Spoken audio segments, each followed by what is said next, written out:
All systems go. Clear for liftoff.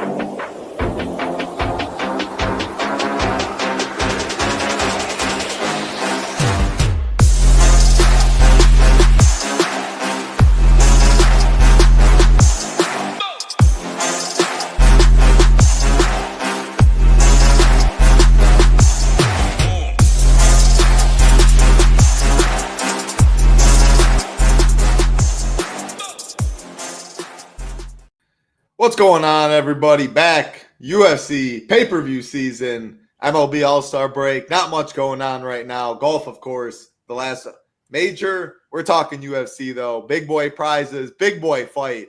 Max Holloway, Dustin Poirier 3. Poirier's retirement fight. 14 fights. Anytime you see that, that is big time for DFS. Shout out to my man, Big Marley. Shout out to Sheets. Obviously, I was gone last week. I saw a lot of good comments. Talking about Sheets, how he was a great addition. Sheets is the absolute man in a lot of aspects of life. I mean, poker days, businesses. I just learned too, he coached AAU. He does right now a bunch of like film analytics. He used to actually coach when he had more time. I mean, he's doing everything out there. Phenomenal DFS player. Definitely better than myself here. So glad people enjoyed a little sneak peek into his mind.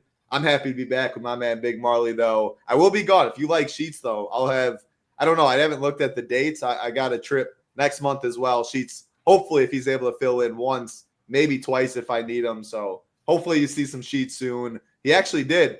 I'm talking too much. I got to throw it to you in a sec, Big Marley. But for any members at Chippin Nation, he actually dropped his Saber Sim golf process, Tambo Tag, the PGA chats, little additional content right there. Again, Sheets, one of the best in the business. So shout out to him again. Appreciate the help from you, the help from him last week when I was gone. I'm ready though to be back. 14 fights. How we doing, Big Marley? Good, man. Good to be talking to you again. Always nice to have Sheets on. I think we've talked to him like 2 or 3 times, but I always have a good time talking with him and seeing what his mind is thinking. But we got a good fight on this main event, the BMF belt. Poirier's allergic to boring fights. Holloway's had landed more strikes, eaten more strikes than anybody in the UFC. I think this is going to be an awesome main event and really worth the pay-per-view alone. The rest of it, I mean, I don't know that it's a pay-per-view worthy card, but the main event alone you can't miss. I agree. I absolutely agree. The main event will pay for itself. Got to say hi to a couple people in chat, then we'll do a little fight overview or like a broad slate overview. Then we'll go fight by fight. Nate D in here. Always good to see you. Ben, Little Neck, YSM. What's going on? Hebrew. Appreciate you, Rio. Hope everything's going well. Little Neck in here as well. And yeah, look at that. Big Marley slides in the hosting role, an absolute natural. Does not surprise me one bit. So broad slate overview. Actually, like button, of course, helps us out a ton. Subscribe button as well. I'll get into a new promo that we launched. A great one coming up here shortly. But broad slate overview. My question to you, are you going to make a rule to have 100%? Let's say you're playing 150 teams. Are you making a rule to have at least one of Holloway, Poirier in every team? I'm thinking I will probably. I don't even know if I need to make the rule to have it. My even greater question is, I think fight stacking is very much on the table on this card just for that fight. The only other 2 mid-tier fights are both expected to go the distance. Vinicius Oliveira, Kyler Phillips. And then we have Praau, Nikolai. Again, the only 3 mid-tier fights. All 3 of them are expected to go the distance. Well, I think the loser of Poirier-Holloway in a 5-round war could outscore like the Van Royval fight. I mean, imagine if we had more rounds to that one. I'm not saying this fight will quite be like that, but I could see the loser of the main event outscoring all 4 of those in the mid-tier. And when that's the case, I'm intrigued a little bit by the fight stack. Any thoughts on that? Again, there is 14 fights, though. It makes it a little harder. I don't love many dogs, which then goes back to I'm more likely to play a fight stack. So any thoughts on that? Any broad slate before we go fight by fight? Yeah, I'm not going to make a rule, but I think I'm going to just end up with 100% of it by pricing them just as high as the 9K range, if not higher, just to kind of force in that 100%. I also don't really want to make stacks on Saber Sim. I think I'll just keep it only one fighter per fight and then maybe only make or leave a handful of lineups for a possibility of stacks, because I am okay stacking this fight. I'd rather stack it than fade it. But with 14 fights, I don't know that we need to. I haven't had a ton of time to really build lineups. I was actually messing around with some stacks by hand before we got on, and I think there's a couple I like, but it's also a couple that other people are going to like as well, and that makes me not want to use it. So right now I'm leaning no stacks, especially in SaberSim. That makes sense. The point you made at the end was really good. Like, people will stack. I mean, people always stack on cards. They definitely will on this, and maybe it's 4%. I don't know exactly what it's going to be. I shouldn't even throw out a number. But if you're zeroing out your money and building a very common team with that stack, just know that'll be duped. Like, that's not a way to really get different too much there. Rio, Sheets, anyone in there as well? I'm curious to your thoughts. Obviously, you're probably just looking at the card for the first time, but curious to hear if stacking is in the realm of possibilities for you. What's going on, Chin Check? Good to see you as well. All right, that's the broad slate overview. Before we go into it, just came out. Hold on, let me find the graphic. Been a little minute. Been a little rusty over here. This is fair. We came out with our NFL package nice and early. The reason why we did it early, if you do sign up right now or whenever you sign up, you get free access to MMA, to PGA, to MLB, to all of our content on the site, even before NFL starts. So if you know you're going to be joining, there's no reason not to join earlier than later. You just get extra content, get in the Discord that way. You also, with the NFL package, you can see $349, a bunch of savings below. You get the best optimizer in SaberSim around. Shout out to Rio, Tambo, and I think it was Sheets. They just did no, it was Jordan, excuse me, the SaberSim video. I was watching it. There's a big portfolio update on SaberSim. So if you are a member, doesn't matter what portion of SaberSim you are, you're able to watch that. Check out the announcements, Tambo Tag people, very in-depth stuff, but so much you get with the $349 package. Of course, NFL, the best around. College football, shout out to the guys, Hammock coming off a monster day, Bill, a great college football team, projections, ownership there. You also, on August 6th, we have a big announcement. Tambo already hinted we spent the most of marketing as we spent already on this announcement. You want to be on the lookout for that. It's a chance to score pretty good and pay off your membership. And then you also get DFS Mastermind as well, a part of that. So no better time. NFL on the horizon, a lot of free stuff with it, and also the best optimizer around in SaberSim. All right, Big Marley, no time to waste. First fight of the night. Ladies fights, not many of them on the card, and this is actually the only ladies fight on the card. Big favorite, Carly Judice, minus 350. Nicole Caliari, plus 285. Plus 175 for this fight to finish. Judice, plus 240 inside the distance. Caliari, plus 575. Take it away. What are we doing in this one? I'm not sure. I think I might kind of like this fight. I have it as a 2-star, but I feel like I'm going to play it more as a 3-star because both sides do have a chance at a decent score, and I don't think either side will get too much ownership. I like Judice to be the better striker. She's going to be taller, longer. She strikes at a high volume, over 11 strikes landed per minute, as you can see there on the stone, which is crazy. And that's two 15-minute fights. No. She got a knockout in her last fight, but I think she has two 15-minute fights in there. Contender series too. Yeah, it's including that as well. So yeah. Yeah, I mean, so I think if this was a 15-minute striking match, she can compete with those striking numbers here, and I do think she would clearly win in a striking match. Caliari is like a karate-based fighter, so I think she might be a little bit too much striking first for me to rely on her to be a wrestler in this one. But if she wants to win, I think she does need to mix in wrestling. And if she does win this fight, I think she'll score more than a $7,100 price tag. So I kind of am okay with both sides. It's just that Judice, there's higher ceilings in the 9K range, but they'll also be more owned. And then there's also other underdogs I like more than Caliari, just really win equity alone. But again, they'll be higher owned as well. So this is just my way of getting different on both sides. Maybe I end up with a little bit of leverage to both of them. But I'm picking Judice to get a dub. And she was like minus 235 or so when I looked into this fight on Sunday, I believe. So a lot of money's coming in on her. I'm glad you mentioned that. Usually someone asked in Discord, but usually I put these odds up Monday or Tuesday, then updated Friday to see the line movement. Due to vacation, I was behind a day. So these are from Wednesday night. So you won't be able to see as much line movement. But I always track it, fightodds.io. You can click on it. You can see all the movement, the dates, etc. This fight is going to be one that I'm overweight to. Hold on. I don't think I'll end up fight stacking. 14 fights is too many opportunities. I like it. Makes a lot of sense, Sheets. Appreciate that message. Rio also gave his thoughts. Love it. And yeah, I watched the first half. I got to still finish it. Awesome show. Again, any member, you are a Chippin' Nation, you can check out that video. It is in the announcements. I'm going to be overweight on this fight. It's one of the lowest owned fights on the card. The case for Judice is easy. I mean, look at all that volume. Plus 240 inside the distance also isn't bad.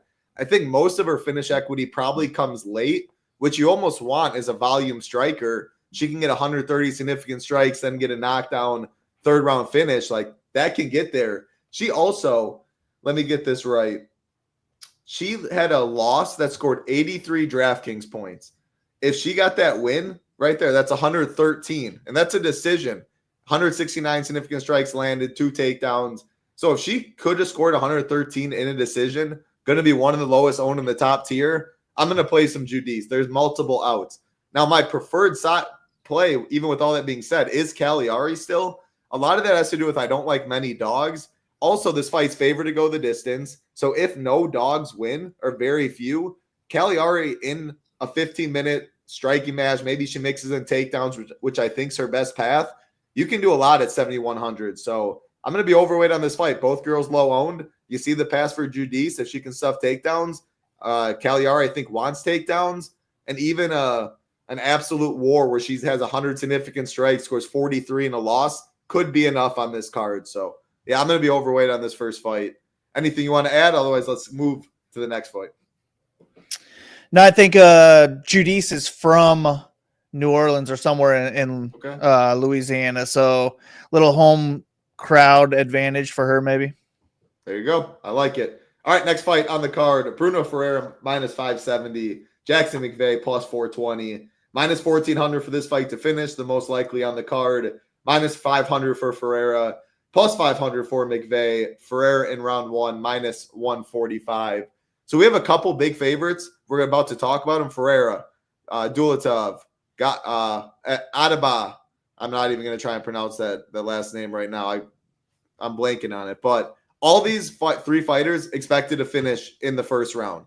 Again, Adaba, Duelative, and Ferreira. Ferreira is the highest price of all of them.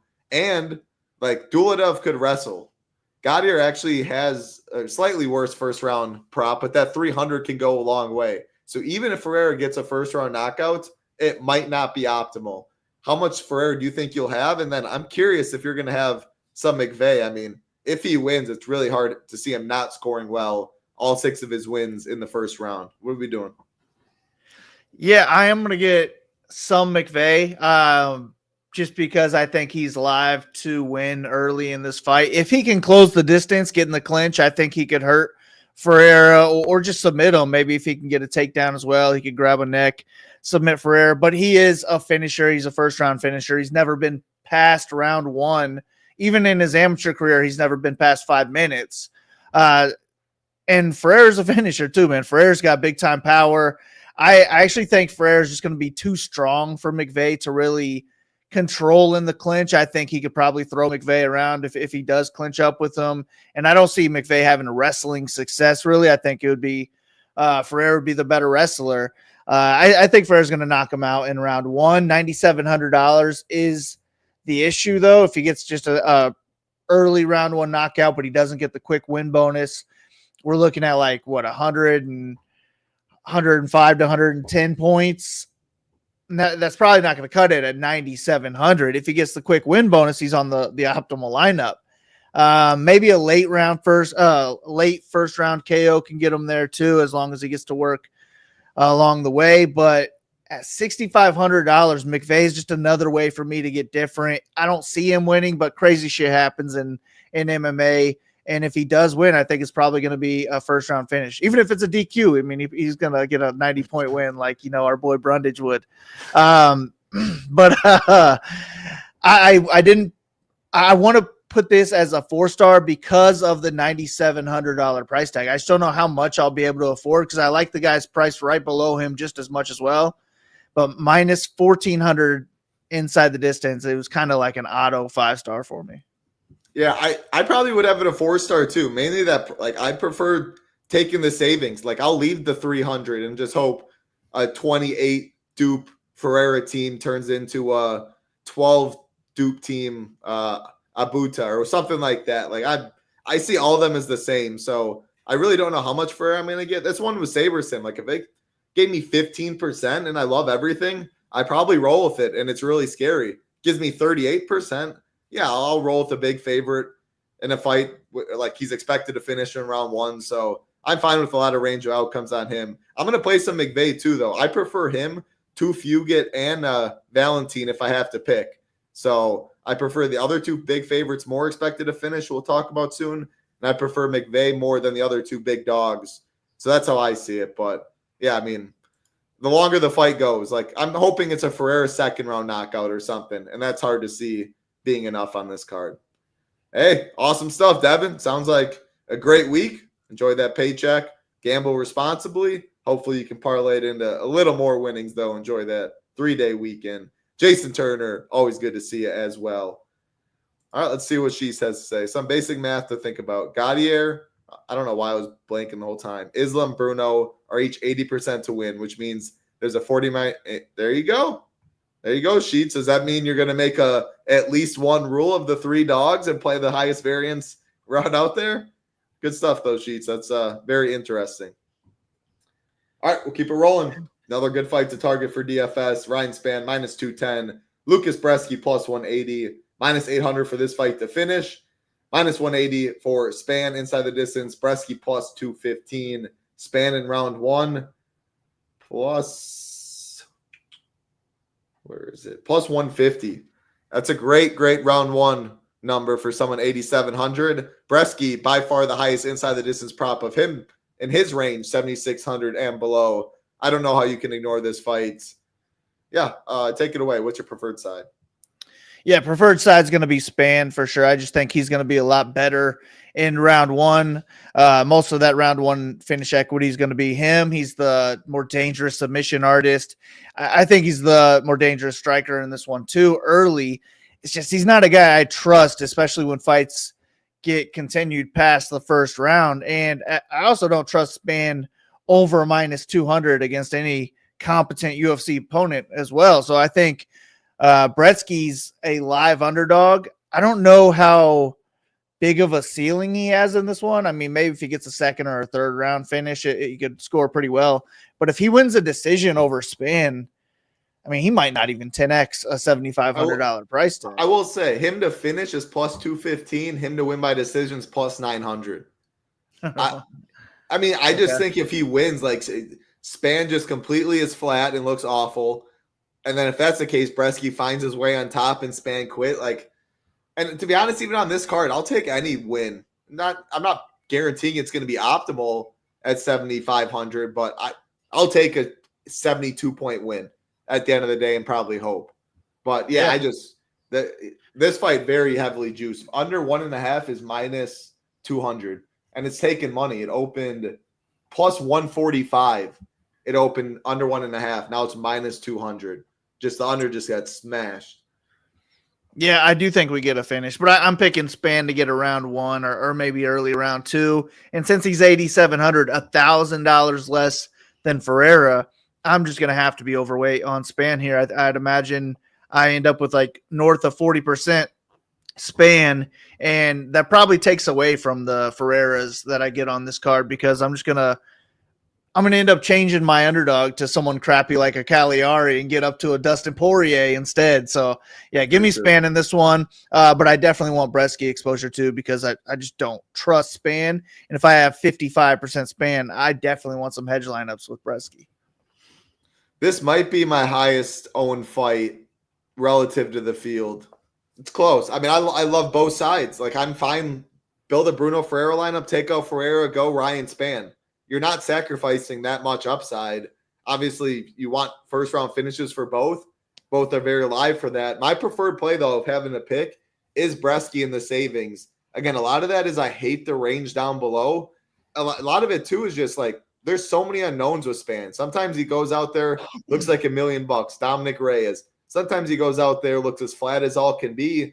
And at 8,700, like he's so low volume and he's fine just staring at his opponent at range, which is why I wouldn't go all in, because if Breeski doesn't try and close the distance at all, Span could be fine staring at him, throwing a leg kick here and there, loading up a power shot. It could be awful.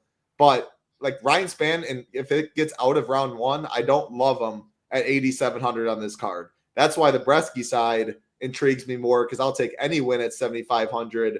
And again, like plus 215 inside the distance, and his money line's plus 180, and it just keeps getting hammered. Like if Breeski wins, I think he scores 95 plus, and I can't say that about many underdogs below 7,600. So that's the main reason I will have a lot of Breeski. He's my preferred play. I'll definitely play some Span too. Easy to leave money without sacrificing much upside for him. Next fight, Jimmy Croo minus 335. Marcin Prachnow plus 275. Minus 190 for this fight to finish. Croo minus 140 inside the distance. Prachnow plus 575. I mean, this is easy. You have to play Jimmy Croo almost any time you see him for DFS. He's a wrestler. He's a grappler. But it also will walk forward, eat shots for days, and just panic shoot and just go from there. I mean, his fights almost always fun. They're crazy. His IQ, not the best fight IQ. Oh, yeah, 0-3-2 in his past 5 fights, Big Marley. With all that being said, though, he has as much upside as really anyone on this slate. Build a Ferrer team, take out Ferrer, go Croo. Like, I like Croo more than Span. And at the price tag and how different you can get it, I really – like, I'd be fine if Croo was my highest owned 9K fighter when it's all said and done. I think he has that kind of upside to break the slate. So, yeah, I like it. I'll let you talk Prachnow outside. I'm going to play some, but I guess what's his true upside? Yeah, this is a lot like the last fight for me, where I do like Croo a little bit more than Span, because Croo can win a decision and score 125 points. Where Span, I just don't see that being in the ballpark for him. Croo really has all the athletic and skill advantages in this fight. I think he's the better striker, more dangerous striker, more durable striker, the better wrestler, much better grappler in this one. But yeah, I just don't trust him either. I mean, he could just go out there and strike for 15 minutes and let the judges decide who's going to win this fight. And that puts Prachnow in contention to score 10x in this one. I don't think he has a big ceiling unless he cracks Croo.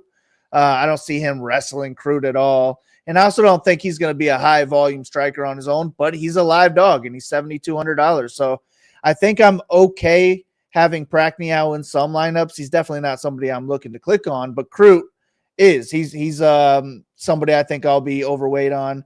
He could win in the first round and score 110. He could win a decision and score 110. And those are the kind of guys I like to target. So give me Croo in this one. Hopefully he can have some a win next to his name after, the last 5 not going that way. Yeah, and like that competition was good in those 5. Like, this is a step down for Croo in this fight. There's a clear path, get it on the mat.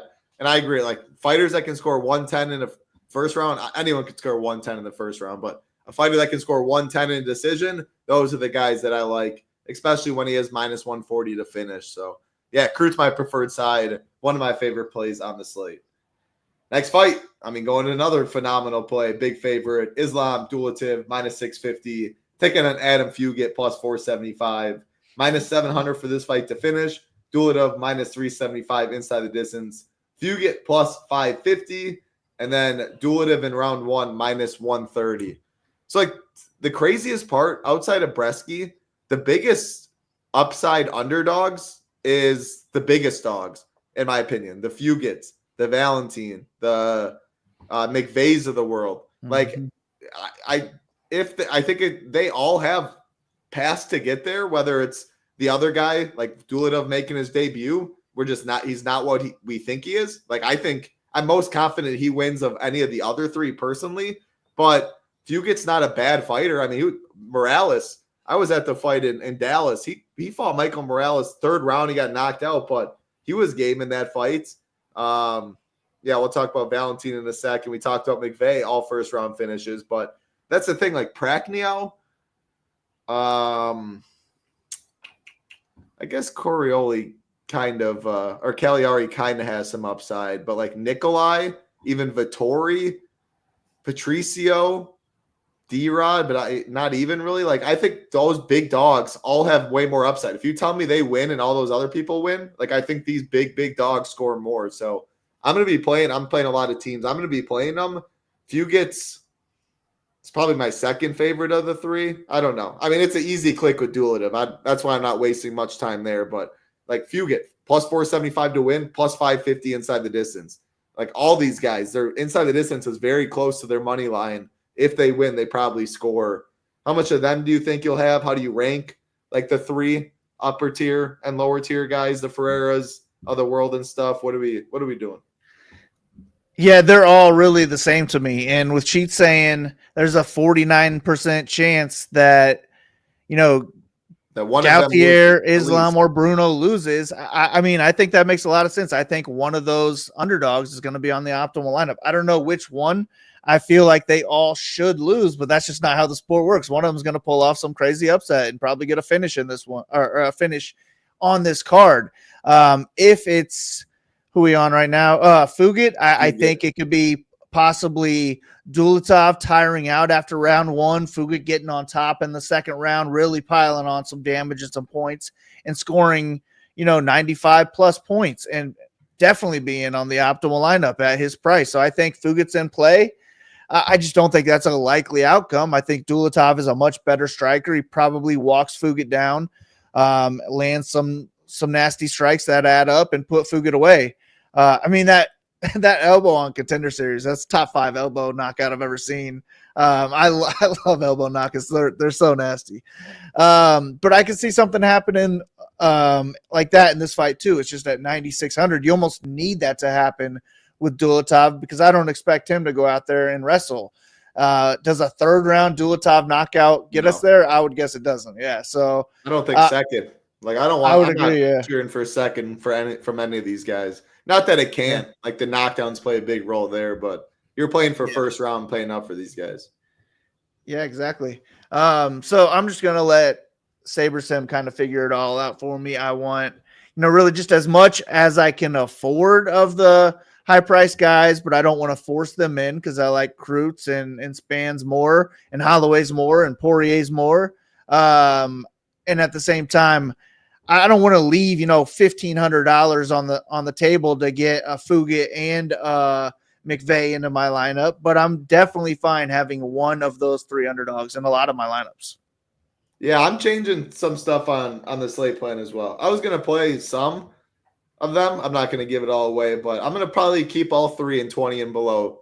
I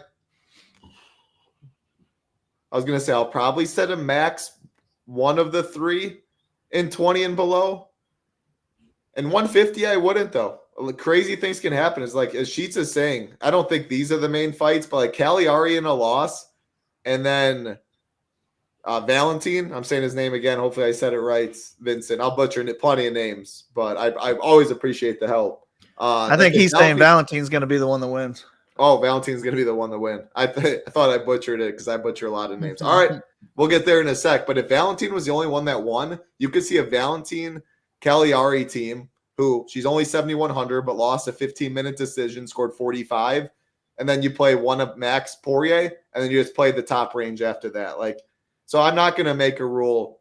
I guess I don't love like Valentine, Fugat, and McVey, like two of those three, maybe I make a rule not to in 20 and below. If I'm playing 200 teams, I'd probably allow it, but you need both of them to win pretty much. It's hard to see one of them getting there in a loss, in my opinion, because there's so much, the under 1.5 juice on all those fights so high, you don't have a floor for a dog in a loss. So just little thoughts like that.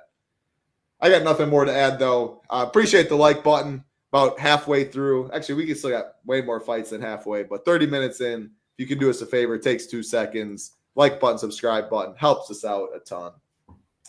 Next fight on the card. I mean, perfect timing. Adaba Gutierre taking on Robert Valentine. Minus 650 Gutierre. Plus 425 Valentine. So the same exact odds pretty much. minus 800 for the fight to finish. Gutierre minus 375 inside the distance. Valentine plus 500. Gutierre round 1 minus 110. I mean, copy and paste this fight to the Duelative fight to the Ferrer fight. It's copy and paste is kind of what we're saying. Anything you want to add to this one?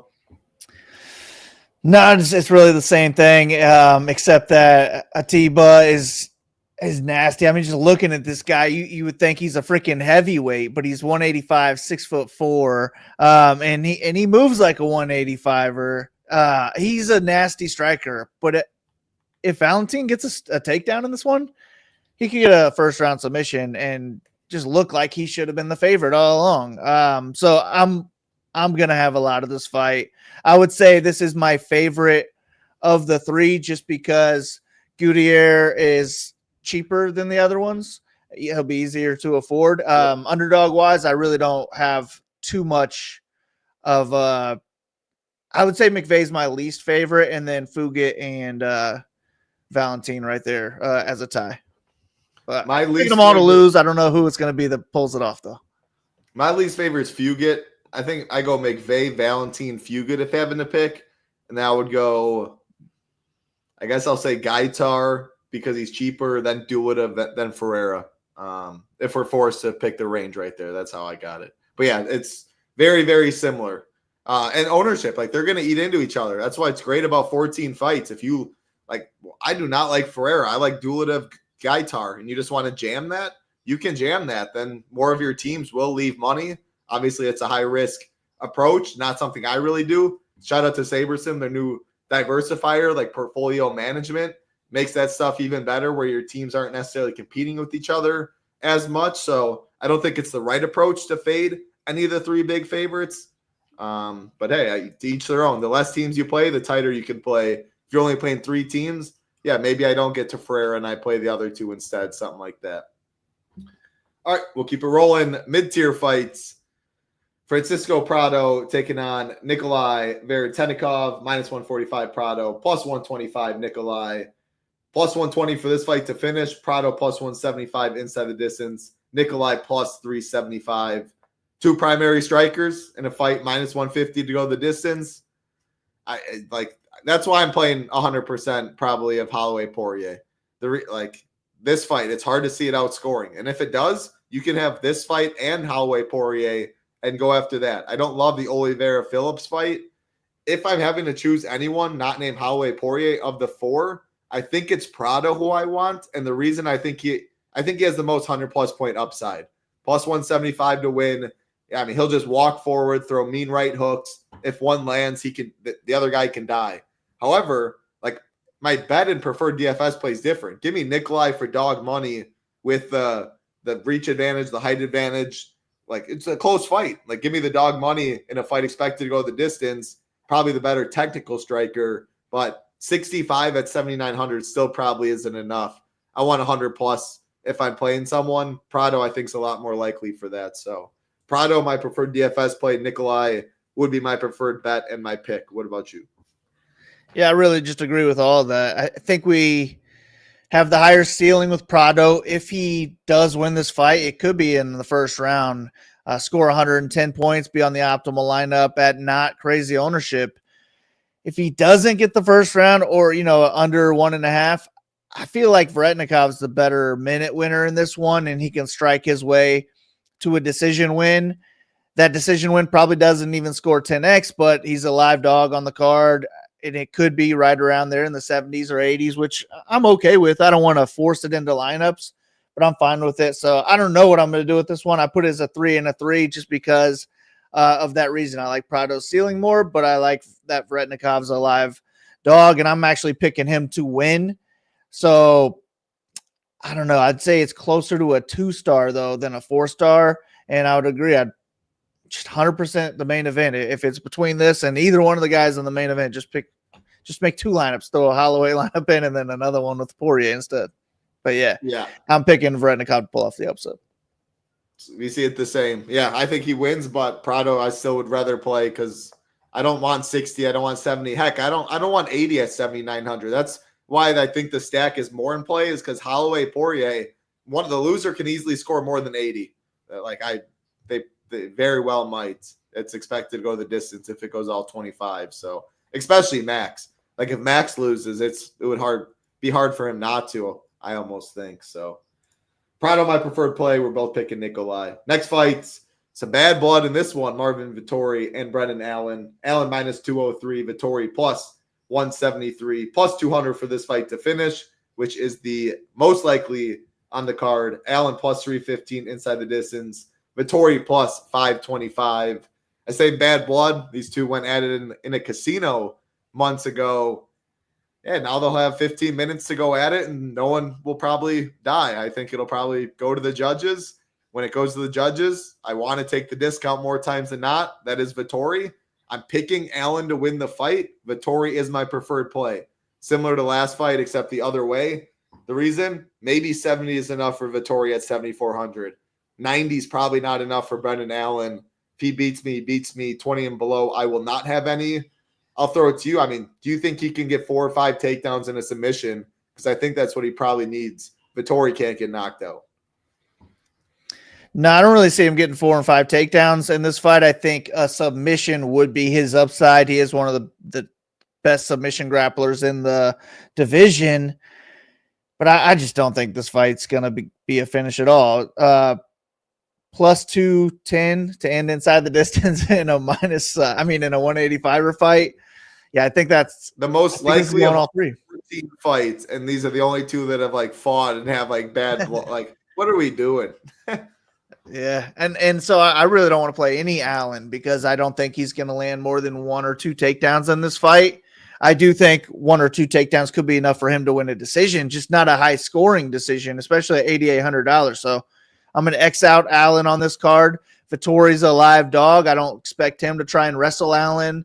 I don't think he's going to get a knockout either, but he's just a live dog. He's $7,400. And like you said, he could get around 10X. And I guess we'll take that on this card. So Vtori or pass for me, but I want to get away from this fight and let other people target the bigger names like an Allen and Vtori on this card and just hope that it's a boring decision where the favorite wins. No, I agree. Like, I like these. Like, I'm on team prelims over team main card for the most part for DFS. Obviously the main event, but I'm going to play a lot of that ownership or lack thereof in the lower fights. I don't love that fight. I like another big name, Vinicius Oliveira, Kyler Phillips, mid-tier. I don't love this one, but again, the second of 3 mid-tier fights expect to go the distance. Oliveira minus 148, Kyler Phillips plus 128, plus 140 for this fight to finish. Oliveira plus 245. Inside the distance, Phillips plus 380. I'm going to throw it to you on this. If you had to pick one of this fight and then the Prado Nikolai fight, who's your favorite fighter to target? And then break down this fight. Phillips, because he is the cheapest of them all, and I'm picking him to get a win. I just think that the line's possibly a little bit off on this one. It's kind of a pick 'em to me with a possible even Phillips as the favorite. Oliveira's really good. I mean, he's a really good striker. He's dangerous on the feet. He showed he can wrestle too in his last fight. But, I mean, he was losing the wrestling to Bernardo Sopage, whatever his name was, in his first fight. And Phillips is just levels above him. Phillips has fought so much better competition over his career, and he was a huge favorite in his last fight. He ended up losing, but I think that it's just a little bit overreaction with him now coming in as an underdog. I mean, he's only 30 years old. They're damn near the same age, and I don't know where, even if this is a 15-minute striking match, I think Kyler Phillips can win that. I don't know where Oliveira is clearly a minus 150 anywhere over Phillips in this one. So my preferred play is going to be Phillips. I'm overweight to Phillips. I don't know that he scores well. I just think that he could mix in takedowns, could strike at a solid pace and score 80, 85 points. I'm definitely cool with that on this card. It's just that he's my favorite underdog on the card. Just with win equity anyways. Oliveira, I'll be underweight to him. I think he could get a knockout, but that's what we're going to need, in my opinion. I don't think he's going to go out there and put a wrestling clinic on Phillips here. So I'll be underweight, if not fading Oliveira. I agree with everything you said. I'm glad I threw it to you first. The only thing I differ, and it's very slightly, I would pick Prado over Phillips as my preferred, just because I'm not sure 85 at 77 is enough. It very well might. At 80, 75. Like, True. I'm thinking it's more that way where if Praau wins, and again, I'm picking Phillips, but if someone in the mid-tier is on the winner and it's not Holloway Poirier, I'm just telling myself, like, it's 100 plus, it's a Praau. I think we get some big boy scores this week. Like, we just need, as she said, one of these dogs, two of these dogs, three dogs come through. People are going to score in the upper tier. The main event's going to score 82 8K. You're going to need big boy points. And I think Prado's the most likely to score 100 outside of the main event. But I'm with you. Give me Phillips, 800 savings. Give me him as my preferred bet. I won't have much Olivivera either. So glad we're on the same page there. All right, 5 fights left. This fight, pretty similar in terms of the money line, kind of the props. The Zel Huber as like the Duelatives, the Gutierres, the Ferrers of the world. But you have them less stars, and I agree with you. Zel Huber minus 600, Johnson plus 400, minus 155 for this fight to finish. Zel Huber minus 135 inside the distance, Johnson plus 800, Zel Huber round 1 plus 265. So with all that being said, the big difference, this fight minus 155 to finish, where you get minus 800, minus 700, minus 1400. However, minus like almost all the finish equity is on the Zel Huber side. That's the big difference. Johnson plus 800, where those other guys are plus 500 range. Minus 135 for Zel Huber, not bad. The round 1 prop is a lot worse, which is the reason I don't like him as much, and he's the same price. But if you're chalky and you're only leaving $100, maybe Zel Huber's the move to drop down Duelatives as Zel Huber. You're only leaving 100. You're playing the main event. You're playing maybe Costa or some other chalky piece. That's how I'm going to use Zel Huber. In a vacuum, he falls down the list, but I think he will for the public as well. I think his ownership has to be capped because I think he's clearly the 4th best of the Ferrer, the Duelatives, the Gutierre range, but I think ownership will reflect that. What are you doing in this fight? Are you playing any Michael Johnson? No, I'm not. I don't think I'm going to get to any Johnson on this card. I just think it's a tough matchup for him. He probably should look to mix in some wrestling in this matchup, but I don't think it's going to be successful enough. I just think Zel Huber is going to be taller, younger, faster, the better overall striker, the higher volume striker. I think he'll be able to keep it on the feet, and I just think the strikes are going to add up, and he'll probably put Johnson away in the second or the third round is what I'm thinking. Is second or third round enough at $9,500? Maybe with the strikes adding up, it could be. I'll play some of them for sure. He's my most confident pick on the card to win. It's just that he's never scored more than 85 DraftKings points. That's tough to look at, but it'll also keep his ownership down below those other guys. So I'm fine with him. He's right there along with a Duelative. I'd be fine if I ended up with more Zel Huber than Duelative or Gutierre. I just don't think that'll happen because I like the ceilings for the other guys more. I like the round 1 equity more. But I'm definitely fine with Zel Huber. Yeah, like I don't think many are as tough as Francisco Praau. Like if that's Michael Johnson, I mean, there could be 2 knockdowns in there. Like if he gets up from one, when he gets going downhill, his length, his strike, like Zel Huber is nasty, big range advantage. I am interested southpaw orthodox. Johnson is southpaw. If it takes a little bit for Zel Huber to get moving, you can't really afford too many minutes being wasted at 9,500. Again, he's a clear. We both agree with everything. Like we're on the same page. We rank the other guys higher in a vacuum. Ownership will reflect that. If I need to get different, or if I can eliminate a 25 chop to a 6-way chop, I'll take my chances with Zel Huber. Is where I'm thinking. But yeah, it's more of I'm not playing Michael Johnson. It's not a fight I will have much ownership. Again, the field won't have much as well. Another fight I don't think the field or myself, at least for sure me, have much interest. Dan Ige minus 220. Patricio Pitbull plus 185. Plus 195 for this fight to finish. Ige plus 250 inside the distance. Patricio plus 675. If I have to pick a side, it's Patricio because of the 1K savings, but I don't like this fight. I don't think either has much wrestling upside. Both low volume. The fight is minus 250 to go the distance. If it beats me, it beats me. I will not play Ige unless you talk me into it. And I'm probably going to cap Patricio at his ownership and come in underweight. But again, I'll get some just because 73 could be enough, I guess. Yeah, I wanted to 1-star this fight. I really feel like I'm going to fully fade it, especially with my hand-built lineups. I just really don't see me clicking on either one of these guys. I'd rather leave money on the table than pick either one of them, I think.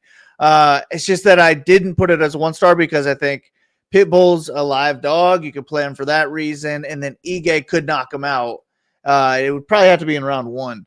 But you could play him for that reason. Neither one of them would get too much ownership. So I don't want to say don't play this fight because there's no way it's going to be on the optimal lineup. So I'm probably going to keep it as a 2-star, but I'm likely not going to be clicking this fight. I think Ige is just better at this point.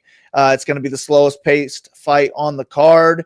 If Ige wins a decision, he could score 50 points. So I'm not super interested in that. I'm like, if I make 20 or less lineups, I'm not going to have any of this fight. Ige round 1 plus 550, open plus 650. I mean, that's probably going to be that's 15% or even less than his ownership. Yeah. And he's going to come in right around 15%.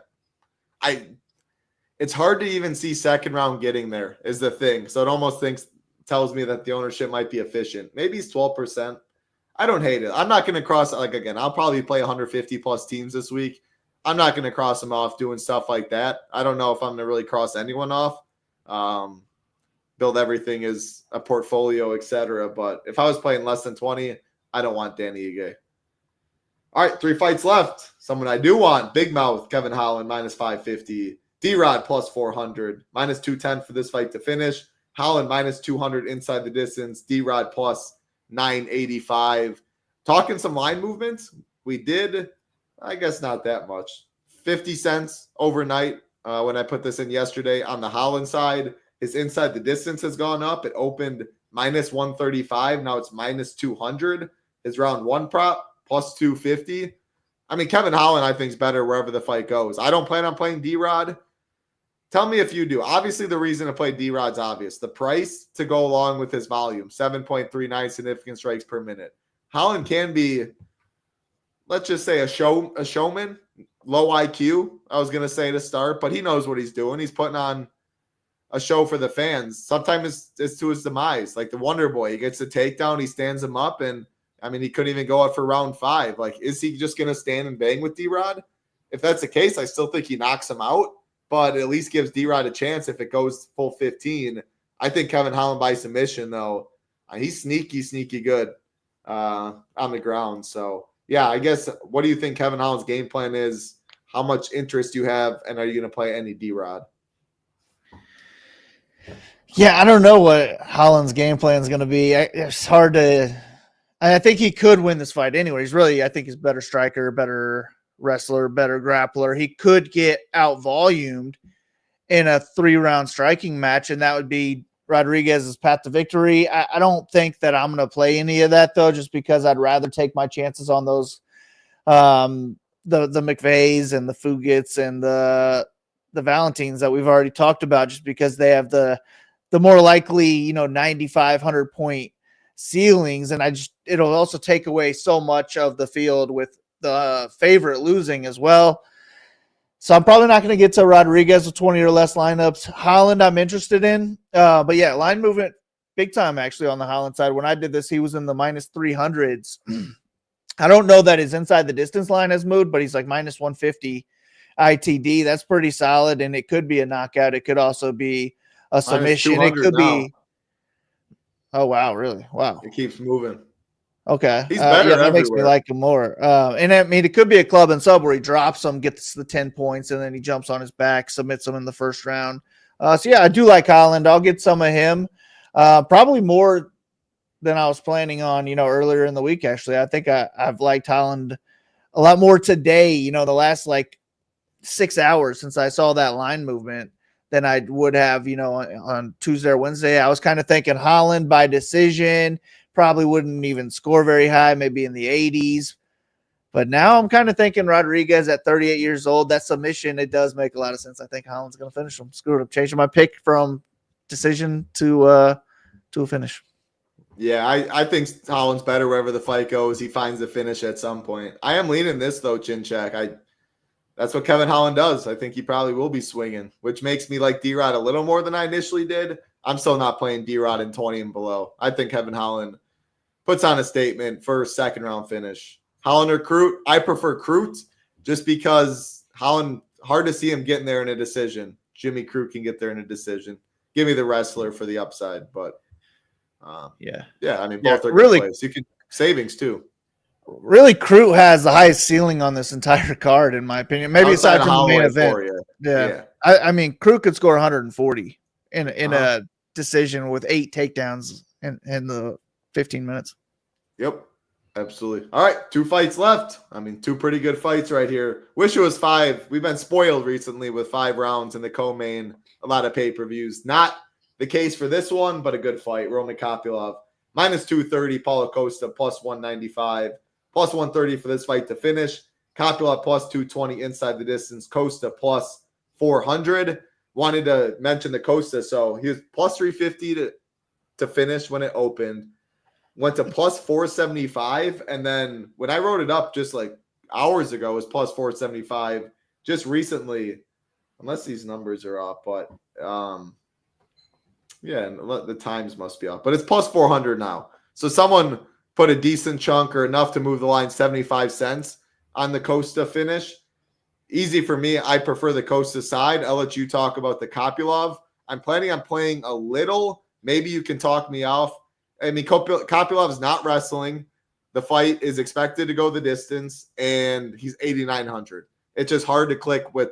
We talked about Croo, Holland, like the Holloway fight for cheaper, all the guys up top. We just talked about so many people I think have more upside than Copilov. Costa's going to bring a tough fight. Like, he's going to walk forward. He could walk into a big shot. How often do you think Copilov gets a first-round knockout, second round, enough to be optimal? And I think Costa's a very easy play, but I think it comes with a good amount of ownership. I mean, he's great volume. He's live. Costa's my preferred play. But, yeah, I'm curious to hear your take on this one. Yeah, I'm going to get away from this fight. Another one where I'm going to let everyone else have the big names, and I'll go to the lesser-known guys. I do think Copilov is just the better, more well-rounded striker. I like him to win a decision, probably take 2 or 3 rounds on the cards, but at $8,900, that's not going to cut it. I think Costa's chin is too good, so I'm just not going to play Copilov. Costa is cheap. I mean, he looks like he could knock out anybody in the world, but he hasn't knocked out anybody since 2018. So I really don't want to be playing Costa either. I don't think he's going to be wrestling at all. I mean, wouldn't be a terrible idea for him to try and wrestle, but I don't even know that he has that in his game anymore. I'm just gonna try and get away from it. Costa or pass for me. I'm gonna have to get some of Costa because he's only $7,300. I think he's alive. But ideally, I'm making 20 or less lineups and probably just a little bit of Costa and no Copilov. I don't hate it one bit. I like Costa more than you. I do know that. But I don't hate it one bit for the Copilov side. I don't love Copilov much either. Yeah, this one's a lot like the Vtori and Allen fight for me. Not really like stylistically or anything, but DFS was.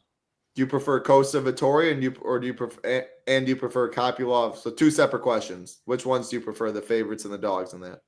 I'm gonna X out Copilov and Allen with 20 or less. And then really, I think it's the same thing for me with Costa and Vtori. If I make a Vtori lineup, I'm probably just going to make another lineup and throw Costa in.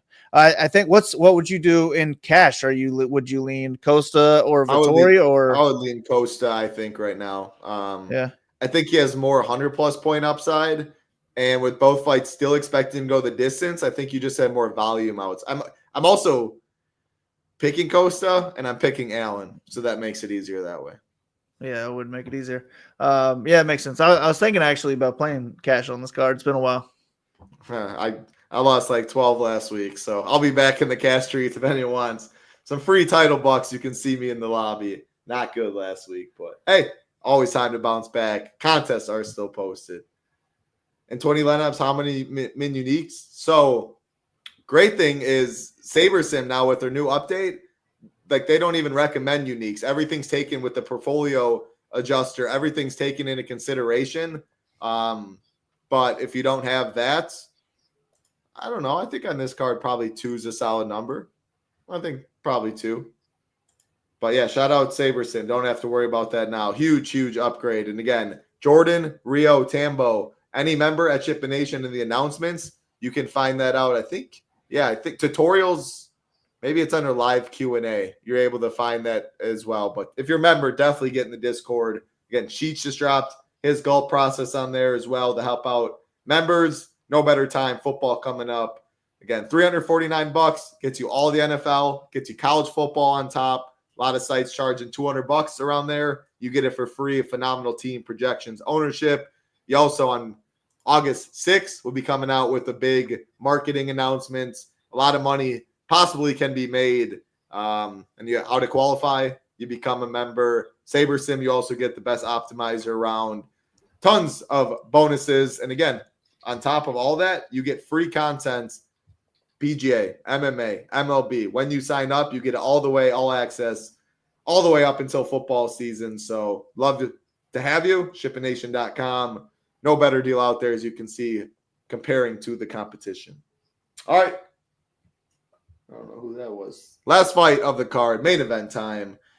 The trilogy, Max Holloway minus 138, Dustin Poirier plus 118, plus 125 for this fight to finish. Poirier plus 240 inside the distance. Holloway plus 315. You already mentioned no fight stacks probably for you. You'll probably have 100%. Correct me if I'm wrong on either of that. How do you see the fight going? How do you see your ownership? I mean, what a fight. What a fight. Yeah, I just see it being a war similar to the second fight where it's going to be a high-paced, fun striking match. Right there at the mid-range, you're just going to have the winner of this fight because it's going to be 100-plus points, probably 110 points, and the loser could score 80. So I'm just going to be loading up on it. My pick is going to be Poirier. I just have a hard time putting plus next to his name when he's 2-0 against Holloway. I think that Poirier could knock out Holloway coming back after TKO loss to Poirier. You never know how somebody's going to come back after a knockout. And Poirier was putting it on Holloway in the early rounds of that last fight too. So I'm going to pick Poirier just because he has the plus next to his name. I've also lifelong Poirier fan. I feel like he's one of those guys I rarely ever pick against. I feel like I'm going to root for him, but Holloway's the same way. I love watching Holloway fight. One of the most exciting fighters of all time. His knockout over Gaethje was maybe the coolest thing I've ever seen in my entire life. And if he wins this fight, he could land 300 strikes along the way. So I'm just going to load up on it, and I probably will try to make a couple stacks just so I have that sweat when it comes down to it. I mean, when you're looking through, everyone is going to have one PMR left, but if you got two and a chance at it, you might be feeling good. So I'll try and make a stack just because I think it'll be that fun of a fight. But give me Poirier. I mean, I don't know how this fight disappoints. Shout out Poirier, an absolute legend. Going out on his own. I mean, he's still game. He still looks good. His fight against Islam was nuts. If I had to lean, I'm leaning Holloway. No strong lean. Poirier has the power advantage. I think Holloway, the distance management, the jab. I think the big thing, just the frame. He's filled out pretty well at 155. Just a great fight. No strong lean. If I had 60-40 either side, I'd be fine with it. Probably will have 100%. I think she's probably talked me out of fight stack, and we'll see, though. We'll see how many teams I do play. If you're playing cash, it's obviously a fight stack there. Big Marley, 14 fights. I mean, that's also, I wanted to say, last thing to touch on the main event. It's going to be so highly owned, but they're going to eat into each other. And with 14 fights, so many other options, like I'm not worried about eating that. That's good chalk, in my opinion. Find other ways to get different. Easy to do so on this card. So thank you, Chin Check. Thank you, everybody, for hanging out. Big Marley, always good talking. Any final thoughts before we get on out of here? Hold up, bro. I can't even hear you right now. My headphone just died. All right, there we go. Say again. Any final thoughts? Always good talking fights. Final thoughts before we get on out of here. Now, man, I hope this main event, plays out close to as good as the last one. Hopefully, Holloway's chin does hold up because I want to see 25 minutes of this fight. But good luck to you, Title. Good luck to everybody listening. Let's ship it. Appreciate everyone hanging out again. Would love to have you at ShippingNation.com. You can check out all of the packages, all MMA content, projections, ownership, the stone, color-coded, everything loaded into Saber Sim. will be up tomorrow. PGA Showdown as well. Big prizes. Shout out GS Luke and the team. MLB will also be back tomorrow after All-Star break. Again, if you do join, you do get all of those sports for free all the way up until NFL season. We would love to have you. That's going to do it for us, though. For Big Marley, I'm Title Town. Good luck this weekend. Peace.